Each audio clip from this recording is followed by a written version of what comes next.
হাজারো কষ্টের মাঝে ঈদের সুবাস পাচ্ছি এ প্রবাসে। আজ দুঃখগুলো রাখলাম এক পাশে। জানি খাওয়া হবে না মায়ের হাতে বানানো সেমাই, তারপরও সবাইকে এই প্রবাসীর পক্ষ থেকে ঈদ মোবারক জানাই।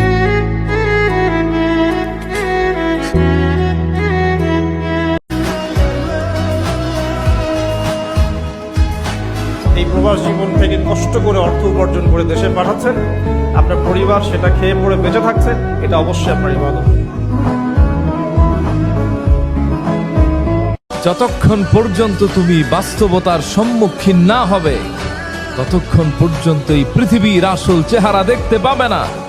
এই পৃথিবী বড়ই নিষ্ঠুর, নির্দয়, নির্মম, স্বার্থের খেলা চলে এই পৃথিবীতে। এখানে কেউ তোমার একান্ত আপন নয়। একবার বিপদে পড়ো, বুঝতে পারবে কে আপন, কে তোমার পর। মনে তো আমাকে পড়বেই তোমার, এইটা তুমি নিশ্চিত থাকো। আর একদিন তোমার সিদ্ধান্তই তোমাকে কাঁদাবে, এটাও তুমি কনফার্ম থাকো।